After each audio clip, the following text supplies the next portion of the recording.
Hello. I am Clipfish, your host. Welcome to the third board, my master's chess channel. Here we show you annotated games of great players of the past, and other chess-related content.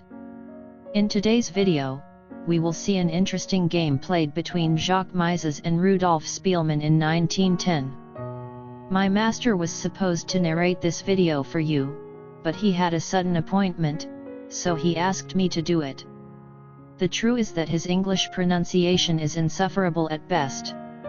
Please, do not tell him I told you this. Some of you may already know about Rudolf Spielmann. He was an attacking chess player of the early 20th century, and wrote the book, The Art of Sacrifice in Chess, which is the reference of this video.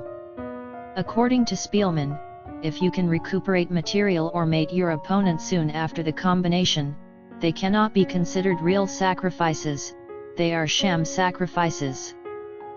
Real sacrifices involve risk and their material benefits are not felt immediately. They are usually employed for piece development, but also can be used in order to clear lines or squares, obstruct opponents' plans, prevent castling, etc. Beginner players are used to them in the opening stage of the game, as gambits. But, when theory ends, and the middle game starts, few beginners would try real sacrifices. They require experience, vision, and sometimes courage.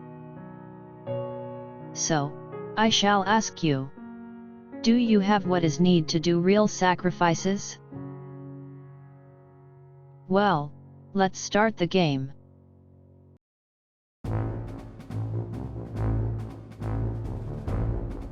Jacques Mieses has white and plays, pawn to e4.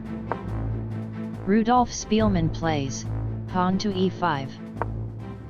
And after, knight f3, knight c6, d4. We have the Scotch game.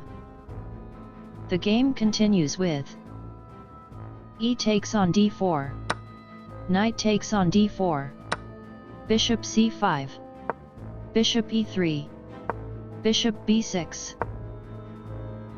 Instead of bishop b6, it is also common to play bishop takes on d4, bishop takes on d4, knight f6, knight c3, castles, bishop takes on f6, queen takes on f6, and the position is equal. Back to the game. White plays bishop c4, d6, knight c3, knight f6, knight takes on c6. White's plan is to move his bishop to g5, pinning the f6 knight, and after that, apply pressure with the queen on f3. This is a common idea in this opening. However, Spielmann is not afraid of the pinning, and the possible weakening of the kingside pawns. According to him, after the exchange of queens, black would have the bishop pair in an open position and that is enough compensation for doubled pawns. The game continues with b takes on c6, bishop g5, castles, queen f3, bishop e6, bishop d3, bishop d4. Reinforces the knight and after rook b8, threatens to capture the pawn on b2. Queen g3. Mieses does not care about the b2 pawn. He aims the black king's side. However, instead of queen g3, Stockfish recommends castling and defending the pawn, for example, castles, rook b8, rook from a to b1, queen e7, h3, and white's position would be okay. The game continues with rook b8, threatening the b2 pawn, knight d1, allowing the c2 pawn to advance, knight h5, Black decides to not take the b2 pawn, and instead attacks the white queen. White plays Queen h4, Bishop f6, Bishop takes on f6, Knight takes on f6, f4.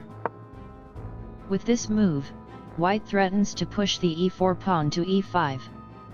However, White should have castled first. Black plays c5. Now, if White plays e5, Black will play c4, attacking the bishop. If White plays b3 in order to prevent c4, Black will move his knight to g4. And if White avoids exchanging queens, Black will play queen f6 and threat the rook on a1. Mieses plays c4, preventing Black's c4 and blockading the center. And now we arrived at the most interesting position of this game. As you can see, White has not castled yet, and his piece's development is incomplete. Black pieces, especially his rooks, are well prepared for an assault. If Black succeeds in opening the center, White's king will start feeling uncomfortable. Black's next two moves will change the game. What will be Spielmann's next move? What would you do? Please, pause the video anytime you wish to find a move. First, Black plays d5. Now, White should choose among e5, pushing the pawn, and e takes on d5, or c takes on d5, capturing the d5 pawn. How would you play? In this position, Stockfish recommends e5 for White, and the game could continue the following way. Knight e4, Queen takes queen, Rook from f takes queen, b3, a5, and the position would be equal. Back to the game. Jacques Mieses plays e takes on d5. At first glance, this does not seem a bad move. White wins a pawn and apparently succeeds in blockading Black's center. What will Black play next? Spielmann's next move is not much difficult to find, but is an unexpected move. If you wish, try to find it.